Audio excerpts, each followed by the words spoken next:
إن الله عنده علم الساعة وينزل الغيث ويعلم ما في الأرحام وما تدري نفس ماذا تكسب غدا وما تدري نفس بأي أرض تموت إن الله عليم خبير।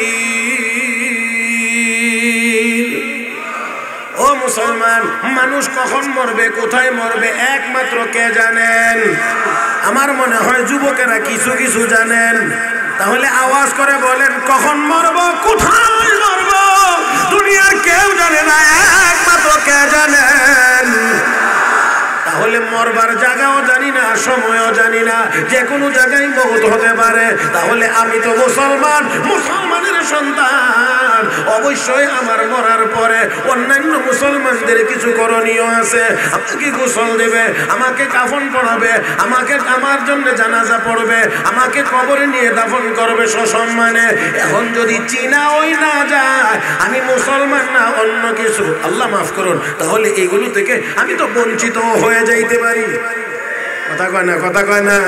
তাই আসুন ভাইয়েরা, ও বন্ধুরা, আজকে সারা পৃথিবীতে মুসলমানের অবস্থা এমন, দাবি করি আমরা মুসলমান, 200 কোটি মুসলমান, 57টি মুসলিম দেশ, কিন্তু অধিকাংশ মুসলমান আর অমুসলিম চিনার মতো কোনো পার্থক্য নাই, চিনবার মতো কোনো ব্যবস্থা নাই। এরা মুসলমান, এই জন্যই তো আমাদেরকে সারা পৃথিবীতে মারি খাইতে হয়, সারা পৃথিবীতে মারি খাইতে হয়, কারণ রাসূলের সুন্নতের ইউনিফর্ম আমাদের কাছে নাই। এই জন্য আমাদের প্রতিও আল্লাহর মহব্বত নাই, ভালোবাসা নাই। বিশ্ব নবী রাহমাতুল আলামিন 1500 বছর আগে ঘোষণা করে গিয়েছেন, উম্মত একটা সময় এমন আসবে আমার উম্মতকে চতুর্দিক দিয়ে কাফের বেঈমানেরা গ্রাস করবে, খাওয়ার জন্য আসবে, মানুষ মুসলমানদেরকে অত্যাচারের জন্য আসবে। সাহাবায়ে কেরাম বললেন, না না ইয়া রাসূলুল্লাহ, ওই দিন কি সংখ্যায় আমরা কম হইব, এই জন্য তারা আমাদেরকে গ্রাস করতে আসবে। আল্লাহর হাবিব বলেন, না তোমরা সংখ্যায় কম হবে এই জন্য না, সংখ্যায় অনেক বেশি হবে। তারপরেও কেন, সর্বশেষ আমার নবী গিয়ে বলেন, ও উম্মতেরা, সাহাবীরা শোনো, আমার উম্মত মুসলমানের ভিতরে যখন 2টা রোগ চলে আসবে, একটা রোগ হলো দুনিয়ার প্রতি মহব্বত, আরেকটা হলো মরণের প্রতি ভয়। দুনিয়ার প্রতি মহব্বত, মরণের প্রতি ভয়, এই 2টা জিনিস যখন ভিতরে আসবে, আমার উম্মত সংখ্যায় বেশি হওয়ার পরেও, আবার আমার সংখ্যা বেশি হওয়ার পরেও আমার উম্মত তারা মার খাইবে, কাফের বেঈমানরা চতুর্দিক দিয়ে মারতে আসবে। আওয়াজ করে বলেন মুসলমান, এই দুটোটা রোগ এখন আমাদের ভিতরে নাই না আছে? আমার বাবারা, দুনিয়ার মুসলমান, দুনিয়ার প্রতি মহব্বত আমাদের ভিতরে আছে, মরণের প্রতি ভয় আমাদের আছে। থাকবারই তো কথা, তার কারণ হলো আল্লাহর হুকুম মানি না, নবীর তরিকা মানি না, যার কারণে দুনিয়াতে থাকবার আরো মনে চায়, জান্নাতের কথা তো আমার মনে নাই। এরা বলল, বিশ্বনবীর সাহাবী যুদ্ধের ময়দানে খেজুর খাইতে আছেন, আমার নবী গিয়ে সাহাবীরে, খেজুর খাও, জান্নাতের ভিতরে তো তোমার জন্য আরো দামি খেজুর অপেক্ষা করতেছে। আল্লাহু আকবার কোন, আর একটু মহব্বতে বলেন আল্লাহু আকবার। সাহাবী বলেন, ইয়া রাসূলুল্লাহ, ইয়া হাবিবাল্লাহ, আমি কি এই মুহূর্তে শাহাদাত বরণ করলে জান্নাতে যাইব? বলে, হ্যাঁ অবশ্যই জান্নাতে যাইবা। ও নবী, যদি তাই হয়, হাতের খেজুরগুলো খাইয়া আমি জান্নাতে যাইতে দেরি করতে পারি না, আমি আল্লাহর জান্নাতে আগে ভাগে চলে যাইতে চাই। আমার ভাইয়েরা জিহাদের ময়দানে চলে গিয়েছেন, গুরুতর আহত অবস্থায় তিনি পড়ে আছেন, আর সাথী সঙ্গীদেরকে ডাকছেন, ও ভাইয়েরা, বন্ধুরা, পিছনের দিকে যাও না, সামনের দিকে যাও। ইন্নী লা আজিদু রিহাল জান্নাতি দুনা উহুদ, উহুদ পাহাড়ের অপর প্রান্ত থেকে আমি জান্নাতের সুঘ্রাণ পাইতে আসি। চিৎকার মেরে কোন আল্লাহু আকবার। হে মুসলমান, ভয় তো লাগবে, কারণ যদি একজন ইমানদারের সামনে তার টার্গেট থাকে জান্নাত, আমি মরব, আল্লাহর জান্নাতে চলে যাব, তাহলে সে মৌতকে কোনোদিন ভয় করতে পারে না, দুনিয়ার কোনো কিছুর প্রতি তার অন্তরে মহব্বত থাকতে পারে না। আর মুসলমান, আমি সেই জন্য বলছি, আমরা তো দীর্ঘদিন যাবত সারা পৃথিবীতে মার খাইতে আছি। আর একটু জোরে কর না, আমরা তো সারা পৃথিবীতে মার খাইতে আসি, বসনিয়ায় মার খেয়েছি, মার খাইছি, ও বন্ধুরা চেচনিয়াতে মার খাইতে আসি, ওই যে চায়নাতে মার খাইতে আসি, কাশ্মীরে মার খাইতে আসি, ফিলিস্তিনে মার খাইতে আসি। আমি শুধুমাত্র বলতে চাই আমরা মুসলমান, আসুন আর আমরা মার খাইতে চাই না। এত আস্তে বললে কি হয়? আমরা আর মার খাইতে চাই না। আসুন আল্লাহর হুকুম আমরা পালন করি, বিশ্ব নবীর সুন্নতের রঙে রঙিন হয়ে যায়। আমার ভাইরা, আমার বন্ধুরা, 313 জন নিরস্ত্র মুসলমান হাজারের বাহিনীর, সশস্ত্র বাহিনীর মোকাবেলায় যদি অবশ্যই বিজয়ী হতে পারেন, আল্লাহ ফেরেশতা দিয়ে সাহায্য করতে পারেন।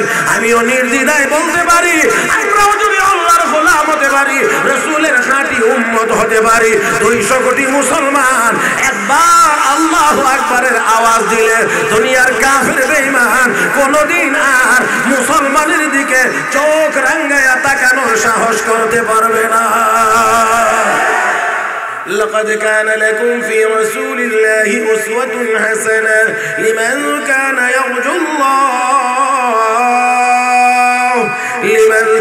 يرجو الله واليوم الآخر وذكر الله كثيرا।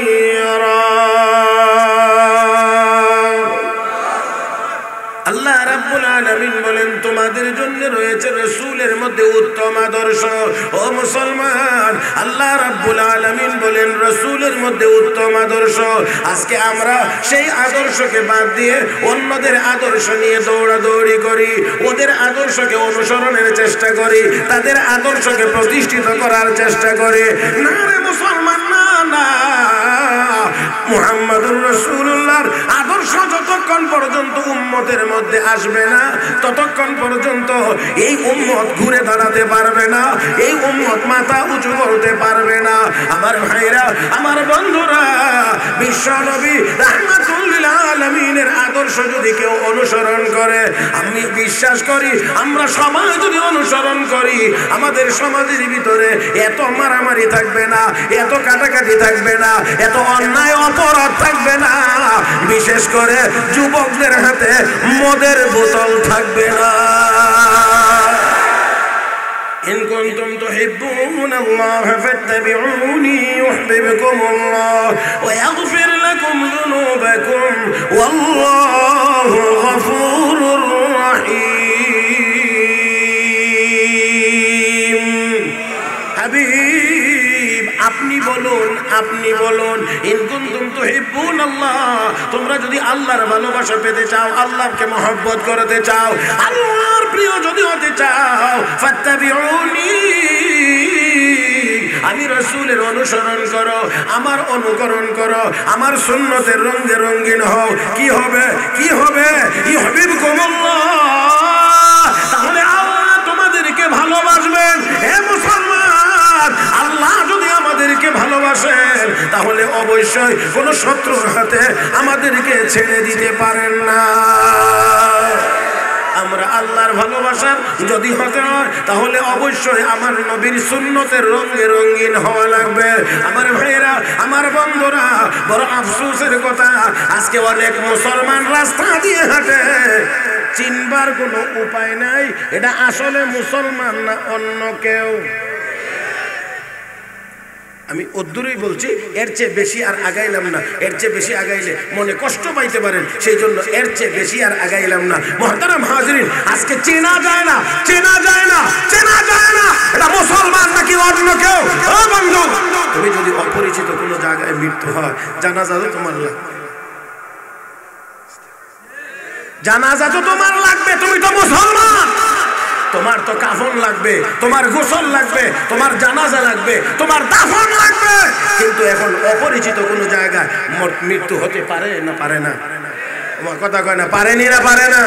জানেন কোথায় মরবেন? সুনামগঞ্জে, সিলেটে, কোথায় মারা যাব কেউ জানি না, কেউ জানি না। কে জানেন? একমাত্র إن الله عنده علم الساعة وينزل الغيث ويعلم ما في الأرحام وما تدري نفس ماذا تكسب غدا وما تدري نفس بأي أرض تموت إن ইন্নাল্লাহা আলীমুন খাবীর।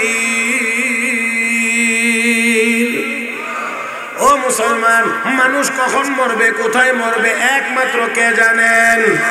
আমার মনে হয় যুবকেরা কিছু কিছু জানেন। তাহলে আওয়াজ করে বলেন, কখন মরব, কোথায় মরব? দুনিয়ার কেউ জানে না, একমাত্র কে জানেন? তাহলে মরবার জায়গাও জানি না, সময়ও জানি না, যে কোনো জায়গায় মৌত হতে পারে। তাহলে আমি তো মুসলমান, মুসলমানের সন্তান, অবশ্যই আমার মরার পরে অন্যান্য মুসলমানদের কিছু করণীয় আছে। আমাকে গোসল দেবে, আমাকে কাফন পরাবে, আমাকে আমার জন্য জানাজা পড়বে, আমাকে কবরে নিয়ে দাফন করবে সসম্মানে। এখন যদি চিনা ওই না যায় আমি মুসলমান না অন্য কিছু, আল্লাহ মাফ করুন, তাহলে এগুলো থেকে আমি তো বঞ্চিত হয়ে যাইতে পারি। কথা কয় না, কথা কয় না। তাই আসুন ভাইয়েরা, ও বন্ধুরা, আজকে সারা পৃথিবীতে মুসলমানের অবস্থা এমন।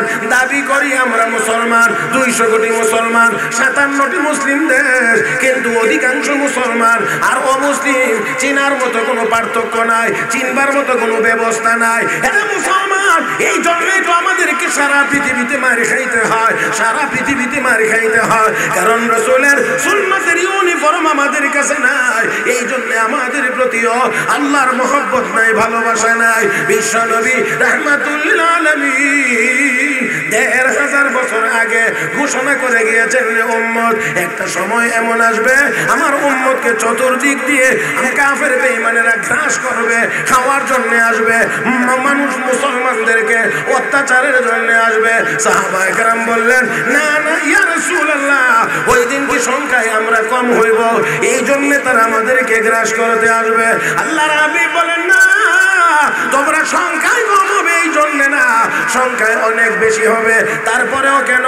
সর্বশেষ আমার নবী গিয়ে বলেন, ও উম্মতেরা, সাহাবীরা শোনো, আমার উম্মত মুসলমানের ভিতরে যখন 2টা রোগ চলে আসবে, একটা রোগ হলো দুনিয়ার প্রতি মহব্বত, আরেকটা হলো মরণের প্রতি ভয়। দুনিয়ার প্রতি মহব্বত, মরণের প্রতি ভয়, এই 2টা জিনিস যখন ভিতরে আসবে, আমার উম্মত সংখ্যায় বেশি হওয়ার পরেও, আবার আমার সংখ্যা বেশি হওয়ার পরেও আমার উম্মত তারা মার খাইবে, কাফের বেঈমানরা চতুর্দিক দিয়ে মারতে আসবে। আওয়াজ করে বলেন, মুসলমান, এই 2টা রোগ এখন আমাদের ভিতরে নাই না আছে? আমার বাংলারা দুনিয়ার মুসলমান, দুনিয়ার প্রতি মহব্বত আমাদের ভিতরে আছে, মরণের প্রতি ভয় আমাদের আছে। থাকবারই তো কথা, তার কারণ হলো আল্লাহর হুকুম মানি না, নবীর তরিকা মানি না, যার কারণে দুনিয়াতে থাকবার আরো মনে চায়, জান্নাতের কথা তো আমার মনে নাই। এরা বললো বিশ্বনবীর সাহাবী যুদ্ধের ময়দানে খেজুর খাইতে আছেন, আমার নবী গিয়ে সাহাবীরে খেজুর খাও, জান্নাতের ভিতরে তো তোমার জন্য আরো দামি খেজুর অপেক্ষা করতেছে। আল্লাহু আকবার কোন, আর একটু মহব্বতে বলেন আল্লাহু আকবার। সাহাবী বলেন, ইয়া রাসূলুল্লাহ, ইয়া হাবিবাল্লাহ, আমি কি এই মুহূর্তে শাহাদাত বরণ করলে জান্নাতে যাইব? বলে, হ্যাঁ অবশ্যই জান্নাতে যাইবা। ও নবী, যদি তাই হয়, হাতের খেজুরগুলো খাইয়া আমি জান্নাতে যাইতে দেরি করতে পারি না, আমি আল্লাহর জান্নাতে আগে ভাগে চলে যাইতে চাই। আমার ভাইয়েরা জিহাদের ময়দানে চলে গিয়েছেন, গুরুতর আহত অবস্থায় তিনি পড়ে আছেন, আর সাথী সঙ্গীদেরকে ডাকছেন, ও ভাইয়েরা বন্ধুরা, পিছনের দিকে যাও না, সামনের দিকে যাও। ইন্নী লা আজিদু রিহাল জান্নাতি দুনা উহুদ, উহুদ পাহাড়ের অপর প্রান্ত থেকে আমি জান্নাতের সুঘ্রাণ পাইতে আসি। চিৎকার মেরে কোন আল্লাহু আকবার। হে মুসলমান, ভয় তো লাগবে, কারণ যদি একজন ইমানদারের সামনে তার টার্গেট থাকে জান্নাত, আমি মরবো, আল্লাহর জান্নাতে চলে যাব, তাহলে সে মৌতকে কোনোদিন ভয় করতে পারে না, দুনিয়ার কোনো কিছুর প্রতি তার অন্তরে মহব্বত থাকতে পারে না। আর মুসলমান, আমি সেই জন্য বলছি, আমরা তো দীর্ঘদিন যাবৎ সারা পৃথিবীতে মার খাইতে আছি। আর একটু জোরে কর না, আমরা তো সারা পৃথিবীতে মার খাইতে আছি। বসনিয়ায় মার খাইছি, ও বন্ধুরা, চেচনিয়াতে মার খাইতে আছি, ওই যে চায়নাতে মার খাইতে আছি, কাশ্মীরে মার খাইতে আছি, ফিলিস্তিনে মার খাইতে আছি। আমি শুধুমাত্র বলতে চাই, আমরা মুসলমান, আসুন আর আমরা মার খাইতে চাই না। এত আসতে বললে কি হয়? আমরা আর মার খাইতে চাই না, আসুন আল্লাহর হুকুম আমরা পালন করি, বিশ্ব নবীর সুন্নতের রঙে রঙিন হয়ে যায়। আমার ভাইরা, আমার বন্ধুরা, 313 জন নিরস্ত্র মুসলমান হাজারের বাহিনীর সশস্ত্র বাহিনীর মোকাবেলায় যদি অবশ্যই বিজয়ী হতে পারেন, আল্লাহ ফেরেশতা দিয়ে সাহায্য করতে পারেন।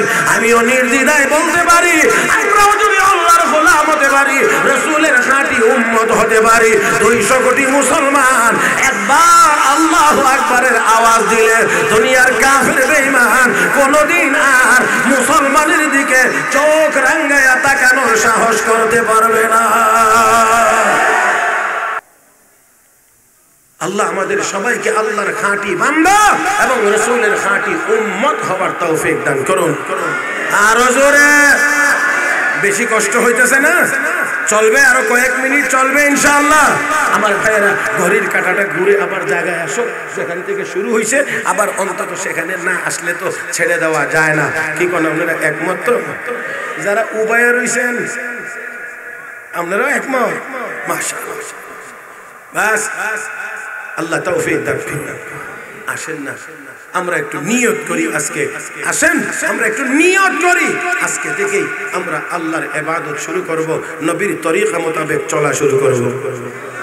জোরে কান, 5 ওয়াক্ত নামাজ পড়ব, 5 ওয়াক্ত নামাজ পড়ব।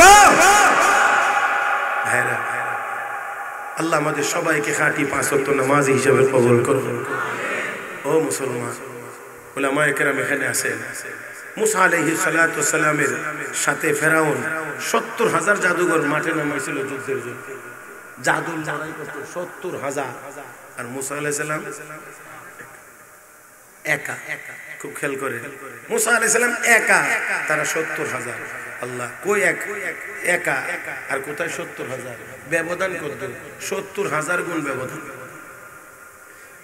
কিন্তু এইদিকে যিনি আসলে কি, উনি একা, ওনার সাথে কে? আল্লাহ। সে আল্লাহ কি এখনো আছেন? ক্ষমতা মুসা আলাইহিস সালাম একা।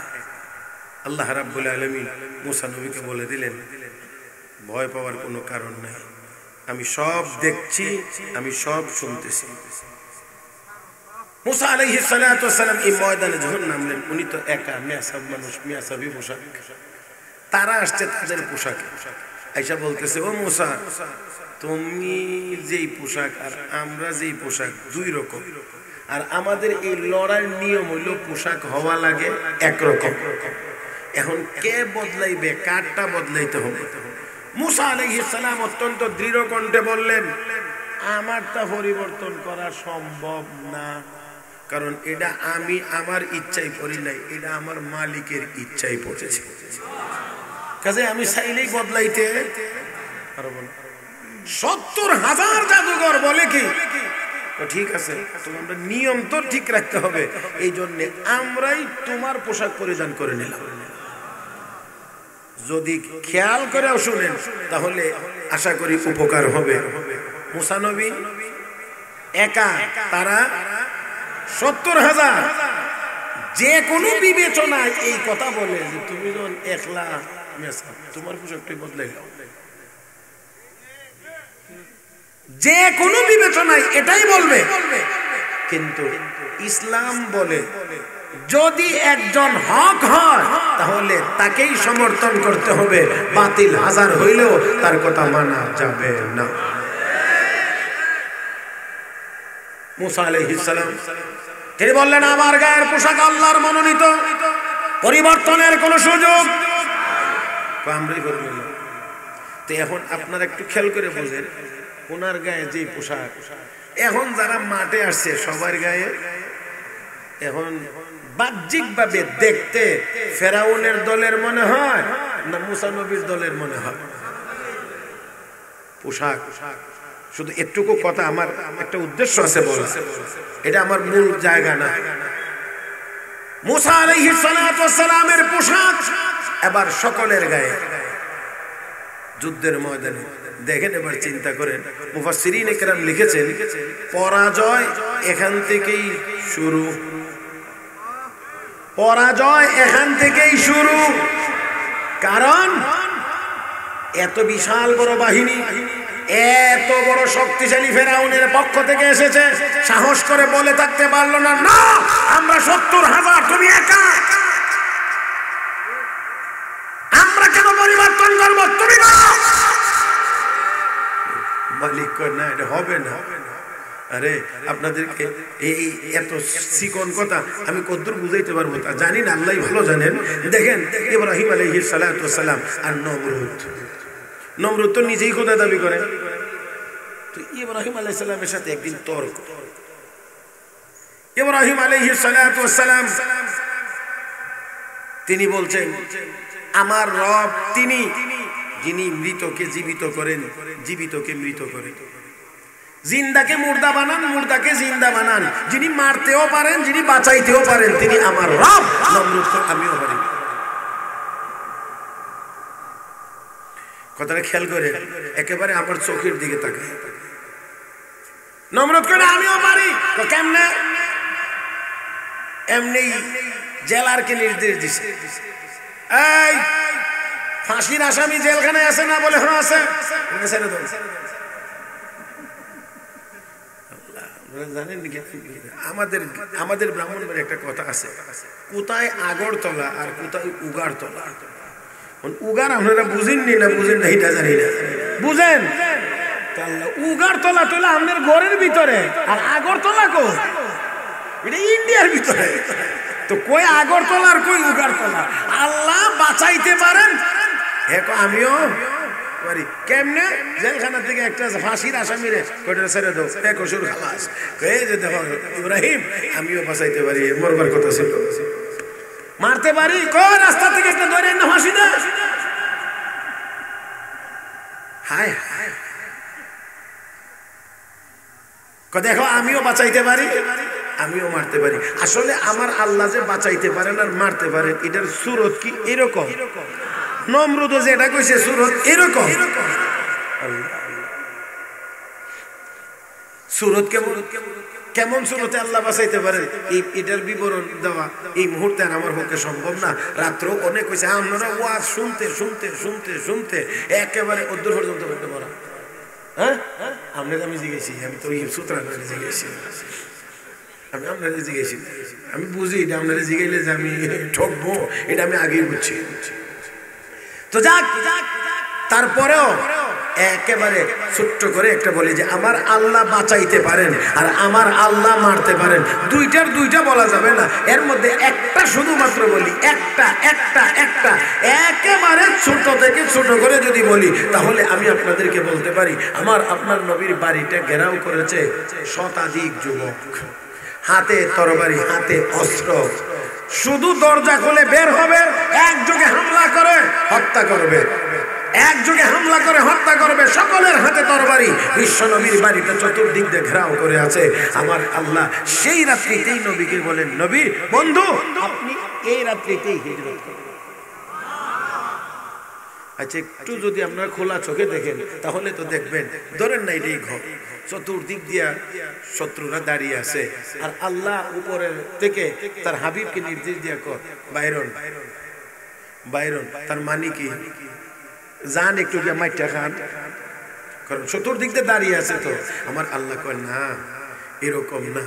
আমি যদি আগেই আমার হাবিবকে সরাইয়া দিতাম যে হাবিব তারা আসতেছে আপনাকে মারবার জন্য, তো আমার হাবিব চলে যাইতেন, নিরাপদ হয়ে যাইতেন। কিন্তু যারা আসছে তারা তো পরের দিন রাস্তায় হাঁটতো আর বলতো গেছিলাম পাইলাম না, এরকম না, গেছিলাম পাইলাম না। আল্লাহ এই কথা যেন বলবার সুযোগ না পাস, এজন্য তোদেরকে দিয়ে ঘেরাও করাইব, তারপরে আমি আমার হাবিবকে বাঁচাইব। কথা কি আমি বুঝাইতে পারছি? তোরা ঘেরাও করবে আর আমি বাঁচাইব। আমার আল্লাহ যদি বাঁচান, কেউ ঘেরাও করেও মারবার ক্ষমতা রাখে না। বিশ্ব নবীকে আল্লাহ নিয়ে গেলেন, এটা হলো আমার আল্লাহ বাঁচাইতে পারেন।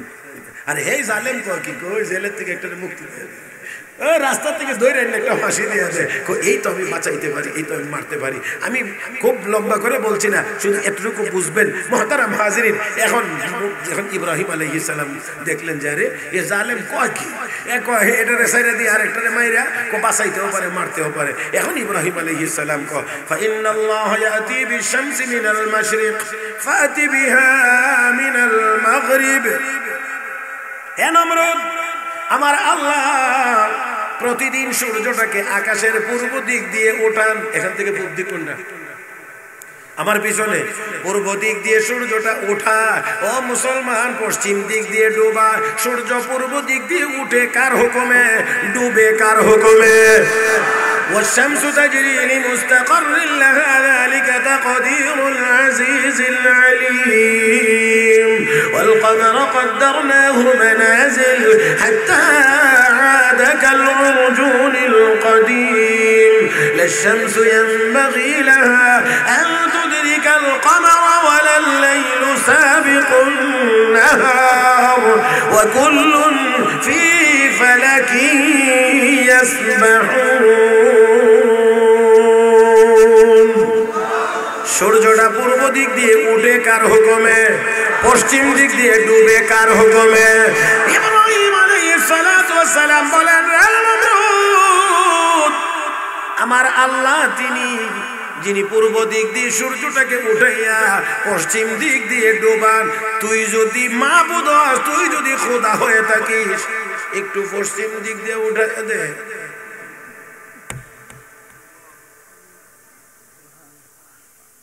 মানে ডাইরেক্ট অ্যাকশন, মানে এমনি এমনি করে লাভ নাই। তুই জেলখানাতে ছেড়ে দিয়ে করবেন বাঁচাইছি, পথের থেকে দৌড়ে নিয়ে ফাঁসি দিয়ে করবেন মারছি, তোরে এমনি হইতো না, ডাইরেক্ট।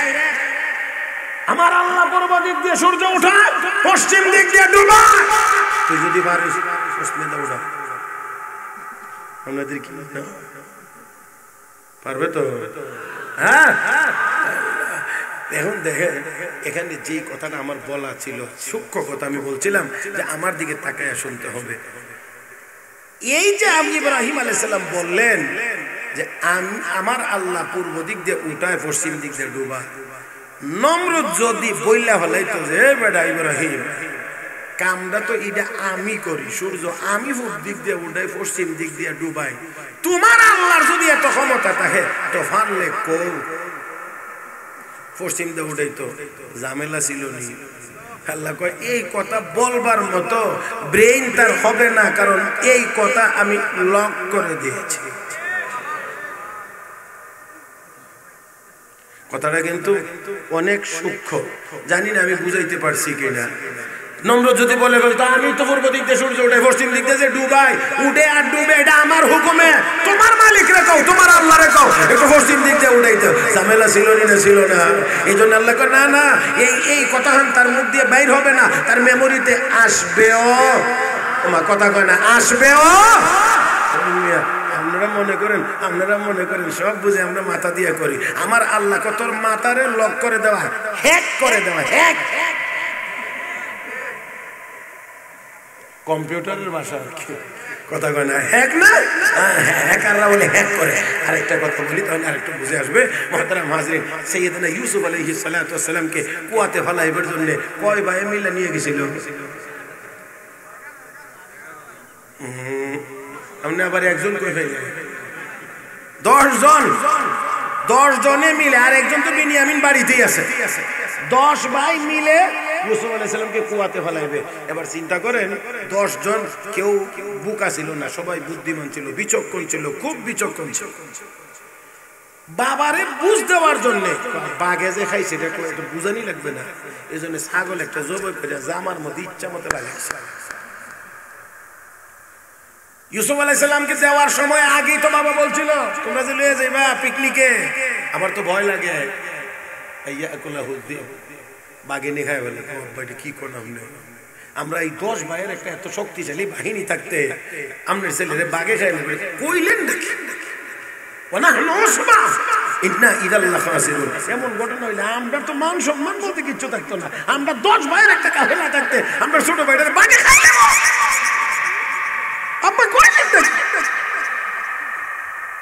এটা আপনারা যদি আমরা একেবারে আঞ্চলিক ভাষাই বুঝেন তাহলে এটা হইল এমন, আমরা 10 জন মানুষ থাকতে তোমার উত্তর বিশ্বাস হইল না, আমরা এইভাবে অপমান করলাম। ইয়াকুব আলাইহিস সালামের সামনে ইউসুফ আলাইহিস সালামের 10 ভাই বলছে কি, আল্লাহ আব্বা এটা কোন কি, আমরা 10 ভাই শক্তিশালী, ঠিক আছে। এবার তারা তো পূর্ব প্ল্যান মোতাবেক ইউসুফ আলাইহিস সালামকে কুয়াতে নিক্ষেপ করছে, জামার মধ্যে রক্ত মাখাইছে। ওয়াজাউ আবাহুম ইশাআন ইয়াবকুন, সন্ধ্যার সময় কানতে কানতে কান্নার আওয়াজ শোনা যায়। ইয়াকুব আলাইহিস সালাম হঠাৎ করে বলেন, কি রে কান্না কেন হঠাৎ? আল্লাহ মাফ করে, আমার হাতও তো একটু লড়ে বেশি আর কি, 2 বুজুর্গ 2 দিকে আসছে তো এই জন্য মোটামুটি আমার কাছাকাছি বেশি অসুবিধা হইতো না, এত বেশি বুইরা না, কথা বলছি বেশি মুরব্বী হইলে তুমি হাত লাগে বেয়াদবি হলো, এখন আর এই আশঙ্কাটা বেশি নাই। তো ইয়াকুব আলাইহিস সালাম তো কান্নার আওয়াজ শুনে, বাবা কি হয়েছে কি হয়েছে, বাবা ইন্না যাহাবনা নাস্তাবিকু ওয়া তারাকনা ইউসুফা ইনদা মাতাইনা ফাআকালাহু যিব, আমরা ব্যাগ গাটি গুটি এখানে রাখিয়া এটা দৌড় দিছিলাম প্রতিযোগিতা, কে কার আগে যেতে পারি। ইউসুফরে এখানে দাঁড় করে রাখছিলাম, ফাঁকে দিয়ে আইসা বাগে খাইছে। ইয়াকুব আলাইহিস সালাতু ওয়াস সালাম বুঝছে, কারণ ওনাকে আল্লাহ আগেই বুঝাইয়া দিয়েছে যেহেতু কোন বাঘ। এখন তারা বলতেছে ওমা আনতা বিমুমিনিন লানা ওয়ালাউ কুননা সাদিকিন, আব্বা আমরা যতই সত্য কথা বলি আমনে তো আমরারে বিশ্বাস, যত সত্য কথাই বলি আমার কথা না তো, কোরআনে আল্লাহ নিজেই বর্ণনা করছেন ওমা আনতা বিমুমিনিন লানা ওয়ালাউ কুননা সাদিকিন, আব্বা যতই সত্য বলি আপনি বিশ্বাস করবেন না। ওয়াজাউ আলা কামিসিহি বিদামিন কাযিব, মিথ্যা রক্ত মাখা জামাটা দিয়ে আব্বা এই যে দেখেন বাগে খাইছে রক্ত মাখা জামা, কয় ভাই না, কয় ভাই না? ইয়াকুব আলাইহিস সালাম এই রক্ত মাখা জামাটা পায়া জামাটা একটু এইভাবে মেলে ধরছে, ধরে দেখে কোন দিক দিয়ে কোন সিরা ভাড়া, জামাটা যখন মেলে ধরে চোখের পানি ছেড়ে ইয়াকুব নবী কান্দেন আর কেমন রে তুই প্রশিক্ষণ প্রাপ্ত বাঘ, এই জামার ভিতর থেকে আমার ছেলেটা রেখাইলে কিন্তু জামাটা এক জায়গা দিয়েও ছিল না। আল্লাহু আকবার, একটু জোরে কর না মিয়া। আমার মনে আছে, আপনাদের কি মনে আছে কিনা? হ্যাক হ্যাক হ্যাক, আমার আল্লাহ কবি বিচক্ষণ হতে পারিস, চালাক হতে পারিস, কিন্তু 10 জনের মধ্যে একজনের মাথায় কি এই কথা আসলো না বাগে খাওয়ার কথা বলবো আর রক্ত মাখা জামা দেব? তো জামাটা একটু সিরা দেওয়ার দরকার, কারণ বাগে খাইলে আস্তা জামা থাকবে না। 10 জনের মধ্যে একজনের মাথায়ও আসে নাই, তার মানে হলো আমার আল্লাহ বুঝাইয়া দিলেন কাফেলা যত বড়ই হোক না কেন, এই দুনিয়ার মানুষ আমার ইসলামের বিরুদ্ধে যতই ষড়যন্ত্র করস না কেন, যত বুদ্ধিমানই হোক না কেন, সময় মতো জায়গা মতো আমি আল্লাহ হেড করে দেব, তোদের সব ষড়যন্ত্র প্রকাশ হয়ে যাবে।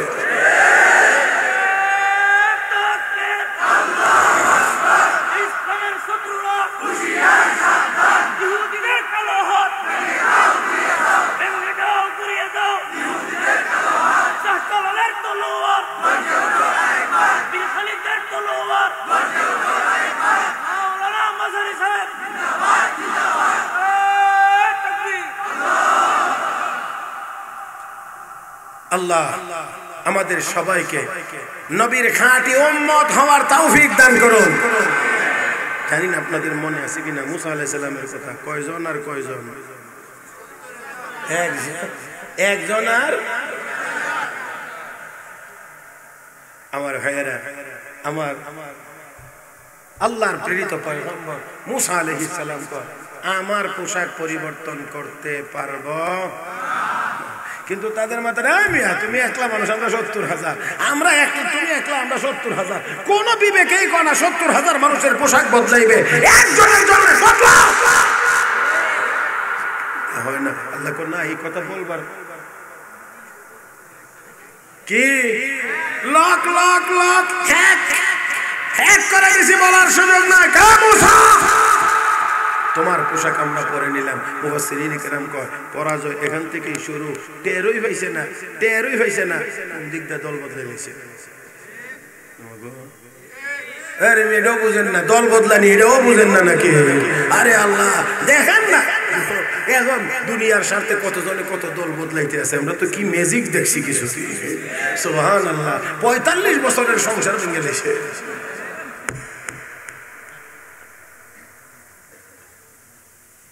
আমার ভাইয়ারা এবার মূল জায়গাটায় আসি। মুসা আলাইহিস সালামের গায়ে যেই পোশাক এবার তাদের গায়েও সেই পোশাক। এই ঘটনা শুধু বলা আমার মূল উদ্দেশ্য না। এবার যুদ্ধের ময়দানে মুসা আলাইহিস সালাম একা 70,000 জাদুঘর মাঠের 3 দিকে 2টা করে অস্ত্র চালান দিছে মন্ত্র করে, সাপ হয়ে দৌড় দিছে। 1,40,000 সাপ দেখা যায় দৌড়ে আসতেছে। ফাউজাসা ফি নাফসিহি খিফাতাম মুসা আলাইহিস সালাম ভয়ে একটু চমকায়া উঠলেন। চমকায়া যে উঠছেন ভিতরে এটা আল্লাহ দেখেননি। আল্লাহ কয় মুসা এটা কি করো তুমি? ভয় কাহো এরম করো কেন? ইন্নী লা ইয়াখাফু লাদাইয়াল মুরসালুন। যারা ভয় পায় তাদেরকে আমি রাসূল বানাই না, আর যারা রাসূল হবে তারা ভয় পাবে না। আল্লাহ তাহলে কি করব? আলকি মা ফি ইয়ামিনিক, তুমি তোমার ডান হাতে কি আছে লাঠিটা ছেড়ে দাও। আজকের লড়াইয়ের ময়দানে ইন্নাকা আনতাল আলা, লড়াইয়ের ময়দানে আমি আল্লাহ তোমাকেই বিজয়ী ঘোষণা করব। কয়জন? আস্তে কয়েন কয়জন? বিজয়ীকে কয়জন? একজন। পরাজিত 70,000। আমার ভাইয়েরা মুসা আলাইহিস সালাম ছাড়ছেন। মুফাসসিরিন কেরাম লেখেন হাঁ করছেন, সাপ হয়েছে যে হাঁ করছে, মাঝখানের ফাঁক 80 হাত যা আছে সবগুলো ভিতরে ঢুকছে। এবার ওই জাদুঘরেরা একজন আরেকজনের আস্তে আস্তে করে ওটা জাদু না, ওটা জাদু না, জাদু না। জাদু হইলে 70,000 মানুষের জাদুর মোকাবেলা একজন জাদুঘর জাদু দিয়ে করতে পারে না। নিশ্চয়ই এটা কোনো অলৌকিক শক্তি। আরো আস্তে কন। আমার ভাইরা, আমার বন্ধুরা, এখন আমার আল্লাহ কো জিবরাইল একটু মাটির সুরতটা দেখো তো। আমার পয়গম্বর তো একলা, মনে হয় আল্লাহ দেখছেন না যেখানে কি হইতেছে আল্লাহ জানেন না। আল্লাহ আমার পয়গম্বর জিবরাইল ওকে মেরে আল্লাহ মাঠে তো সব দেখা যায় মুসা নবীর দলের লোক। আপনাদের কি মনে আছে এই কথা? আমি জানি না। কেমনে দলের লোক? পোশাকে। তার মানে নবীর পোশাক তাদের গায়ে, আল্লাহ সবাইকে দেখা যায় মুসা নবীর দলের লোক। আমার আল্লাহ কো জিবরাইল আমার বন্ধুর সাথে তারা পরামর্শ করেছে কে পোশাক কোনটা হবে। যুদ্ধের ময়দানে কে হামলা আগে করবে, মতামত নেওয়ার অর্থ হলো আমি আপনাকে মূল্যায়ন করি। ভাই আপনি এটা করবেন আগে না আমি করব, তার মানে কি আমি আপনাকে সম্মান জানাইছি। তো মুসা আলাইহিস সালামকে বলার অর্থ হলো মুসা নবীকে এক প্রকার সম্মান জানানো। আর আমার বন্ধুর পোশাক তাদের গায়ে উঠেছে, আমি আরশের মালিক আল্লাহ চাই না তাদের শরীর থেকে আমার বন্ধুর পোশাক খুলে নিতে। ও জিবরাইল শোনো, আমি এই সকল জাদুঘরদের জন্য হেদায়েতের ফয়সালা করে দিলাম। فألقي السحرة سجدا قالوا آمنا برب هارون وموسى। ও মুসলমান, আল্লাহ রাব্বুল আলামিন ঘোষণা দিলেন হেদায়েতের সাথে সাথে ময়দানে অ্যাকশন শুরু হয়েছে। 70,000 জাদুঘর আত্মসমর্পণ করে কালেমা পড়ে মুসলমান হয়ে গেছে। তো को जाओ सुन्नते अहमद को जा बा मोहम्मद कई बुअद निस्बत तोरा खिलाफे पैगंबर कैसे गुजीद के हरगिज़ बमंजिल न खाहद रसीद। ओ मुसलमान তুমি কোথায় আর তোমার নবীর সুন্নাত কোথায় একটু মিলায়া দেখো। আমার ভাইয়েরা আমার বন্ধুরা ও মুসলমান খেয়াল করে দেখেন নবীর সুন্নাত কোথায় আর আমরা কোথায়। না না না সুন্নতের আশেপাশে দিও আমরা নাই, সুন্নতের আশেপাশে দিও আমরা নাই। আমার ভাইয়েরা আমার বন্ধুরা পয়গম্বরের সুন্নত পয়গম্বরের গায়ের পোশাক কাফের বেঈমানদের গায়ে ওঠার কারণে মালিকের পক্ষ থেকে আয়াতের হেদায়েতের ব্যবস্থা হয়ে গিয়েছে। আমরাও যদি মুহাম্মদুর রাসূলুল্লাহ সাল্লাল্লাহু আলাইহি ওয়াসাল্লামের সুন্নতের ইউনিফর্ম আমাদের গায়ে লাগাইতে পারি, আমরা এখনো আশা করতে পারি জাহান্নামের আগুন আমাদেরকে জ্বালাইতে পারবে না।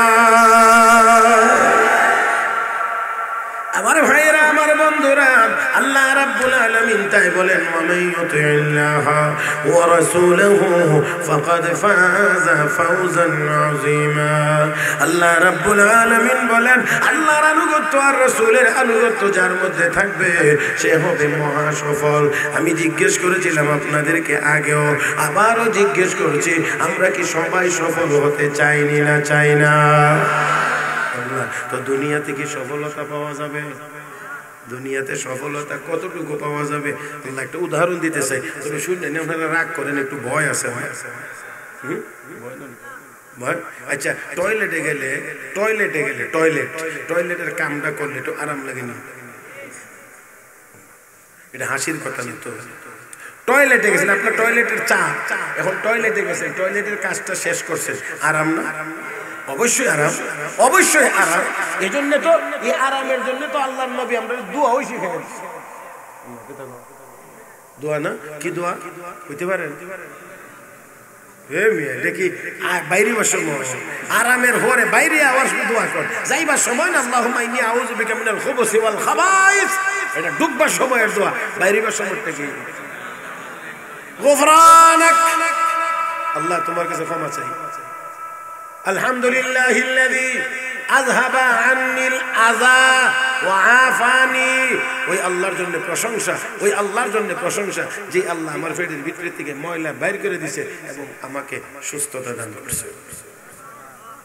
তাহলে বোঝা গেল আরাম। আরাম কি দোয়া আমার নবী শিখিয়ে দিয়েছেন। হায় এই মানুষ আমরা হাঁটতে গেলেও দোয়া, বসতে গেলেও দোয়া, দাঁড়াইতে গেলে দোয়া, খাইতে গেলে দোয়া, শুইতে গেলে দোয়া, চলতে গেলে দোয়া, কি বলেন আসেনি না নাই? টয়লেটে গেলে দোয়া, বাইরে আওয়ার সময় দোয়া। হায় হায় হায়, এটার নাম হলো ইসলাম, এটার নাম মুসলমান, এটা হলো আমার নবীর তরিকা, আমার নবীর আদর্শ। আর আল্লাহ মাফ করে দিবেন, যদি নবীর তরিকাকে বাদ দেওয়া হয় তাহলে তার জীবনযাপন আর ঘরের একটা গরুর জীবনযাপনের মধ্যে কোনো পার্থক্য। এটারও ফুট পশ্চিম নেই, ঠ্যাং কোন দিকে মাথা কোন দিকে কোনো দরকার নেই, উত্তরমুখী না কেবলামুখী কোনো দরকার নাই, সূরা দোয়া আছে না নাই এটার কোনো দরকার নাই, কিচ্ছু নাই, কিচ্ছু নাই, কিচ্ছু নাই। কিন্তু নবীর উম্মত হতে হলে সব জায়গাতে সব আছে। এখন এই টয়লেটে আরাম, এখন এই যে টয়লেটে গেলেন গিয়া আপনি এই কাজ করার মাধ্যমে আরাম লাভ করলেন, এর অর্থ কি এই যে আপনি টয়লেটে থেকে যাবেন গিয়া?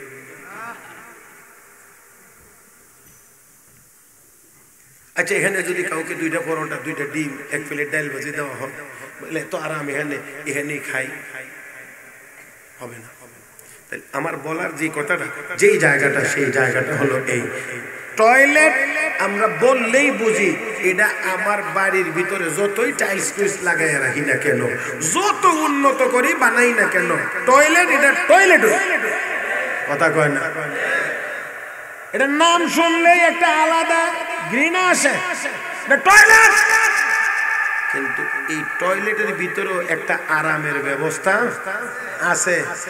জান্নাতের তুলনায় দুনিয়া, পুরা দুনিয়াটাই হলো একটা টয়লেট। জান্নাতের তুলনায় সারাটা দুনিয়া এটা একটা টয়লেটের মতো। তো এই টয়লেট যেমন ঘৃণার জায়গা, এরপরেও এখানে একটু আরামের ব্যবস্থা আছে। দুনিয়াটাও টয়লেট, এখানে কদ্দুর আরামের ব্যবস্থা আছে। এটা টয়লেট মার্কা আরাম। আর জান্নাতের ভিতরে গেলে হবে অরিজিনাল আরাম। আমার ভাইয়েরা, কিন্তু দুর্ভাগ্য আমাদের কিছু কিছু মহান বুদ্ধিজীবীরা, মাথার মধ্যে 2-4-5 টন বুদ্ধি থাকে, তারা বুঝাইতে চায় না টয়লেটে।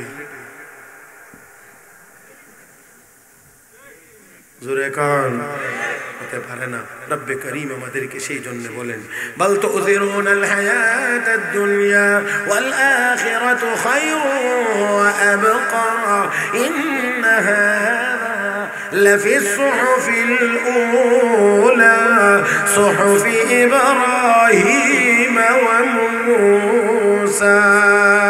হে দুনিয়ার মানুষ, দুনিয়াকে প্রাধান্য দাও। দুনিয়া কম দামি, দুনিয়া ক্ষণস্থায়ী। ওয়াল আখিরাতু খায়রুন ওয়া আবকা, পরকাল হলো চিরস্থায়ী, পরকাল হলো দামি। আমার ভাইরা, আমার বন্ধুরা, তাই আসুন টয়লেটের ভিতরে আরাম আছে।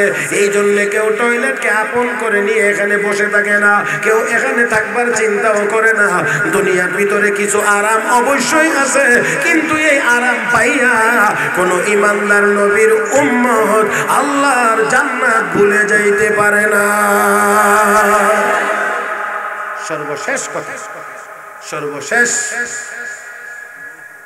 আমার দিকে তাকায়া শুনে যাবেন। সর্বশেষ রাসূলের সাহাবী 10 বছরের খাদেম হযরত আনাস ইবনে মালিক রাদিয়াল্লাহু তাআলা, 10 বছরের খাদেম, নবীর 10 বছরের খেদমত করে একটা কাপড়ের টুকরা পাইছে হাদিয়া। এটার নাম দস্তরখান। এটা নবীর দস্তরখান ছিল, নবীর দস্তরখান। ঠিক আছে, সাধারণ মনে করার আমার কোনো সুযোগ নেই, কারণ বিশ্ব নবীর সাথে সম্পৃক্ত। হোক না সেটা জুতা, তাও জুতা মুবারক। আরে আস্তে কোন কেন, বিশ্ব নবীর কদম মুবারক লেগেছে, তো জুতা আর জুতা না, জুতা মুবারক। দস্তর হযরত আনাস দেখেছেন কাছে থেকে নবী এটার উপরে রেখে খানা খাইছেন, এটার মধ্যে হাত লাগাইছেন, মাঝে মাঝে কাপড়ের কোনাটা দিয়ে ঠোঁট মুছছেন। হযরত আনাস তখন থেকে তার হৃদয়ে বিশ্বাস ছিল এই কাপড় দুনিয়ার কোনো আগুনে জ্বালাইতে পারে না। এই জন্য এই কাপড়টা উনি যত্ন করে বরকতের জন্য রেখে দিতেন। একমাত্র মেহমান আসলে মেহমানদের সম্মানে এই দস্তরখানটা তিনি ব্যবহার করতেন। ময়লা হইলে হযরত আনাস সাবান পানি দিয়ে ধুইতেন না, বিশেষ পদ্ধতিতে আগুনের মধ্যে ধরতেন, আগুন কাপড়টাকে ওয়াশ করে পরিষ্কার করে হযরত আনাসকে ফেরত দিতেন। লোকেরা মেহমানের একবার আশ্চর্য হয়ে কয়, কওমে গুফতান এই সাহাবী আজিজ, কওমে গুফতান এই সাহাবী আজিজ মিনা সুজাদ ওয়া মুনাক্কা গাশতানিস। ও নবীর সাহাবী আনাস, বুঝতে পারলাম না, কাপড় আগুনের মধ্যে দিলে জ্বলে যাওয়ার কথা, জ্বালিয়ে দেওয়ার কথা, কিন্তু জ্বালাইলো না, ওয়াশ করে ফেরত দিল। হযরত আনাস বলেন, মেহমানেরা শুনেন, এটাকে সাধারণ কাপড় মনে করার কোনো কারণ নাই। এটা আমার নবীর ব্যবহার করা দস্তরখান। আমার নবীর হাত মুবারকের ছোঁয়া পেয়েছে, আমার নবীর ঠোঁট মুবারকের ছোঁয়া পেয়েছে। আমার হৃদয়ে শতভাগ বিশ্বাস এই কাপড় কোনোদিন আগুনে জ্বালাইতে পারে না। এই জন্যে আমি সাবান পানি দিয়ে ধুই না, আগুনের মধ্যে ধরলে আগুন ওয়াশ করে আমাকে দেয়। আল্লামা জালালউদ্দিন রুমি রাহমাতুল্লাহি আলাইহি ঘটনা বর্ণনা করার পরে বলেন, হে দুনিয়ার মানুষ, নবীর সুন্নত হওয়ার কারণে, নবীর সাথে সম্পর্ক হওয়ার কারণে এই কাপড়ের টুকরা যদি দুনিয়ার আগুনে জ্বালায় না, নবীর যেই উম্মতের শরীরের মধ্যে নবীর সুন্নতের ইউনিফর্ম থাকবে, এই উম্মতকেও জাহান্নামের আগুন কোনদিন জ্বালাইতে পারবে না, কোনদিন জ্বালাইতে পারবে না। আর ওই জাহান্নাম থেকে মুক্তি পাইয়া কেউ যদি জান্নাতে যাইতে পারে, রব্বে করিম কো ফাকাদ ফাজা, সে সফল হয়ে গেল। তো আমাইয়ুতিল্লাহ ওয়া রাসূলহু ফাকাদ ফাজা ফাওজান আযীমা। রব্বে করিম বলেন যে আল্লাহর আনুগত্য করলো, রাসূলের আনুগত্য করবে আর আল্লাহর বিধানগুলো মানবে, সে মহা সফল, মানে সে জাহান্নামের আগুন থেকে নাজাত লাভ করে আল্লাহর জান্নাতের মেহমান হয়ে যাবে।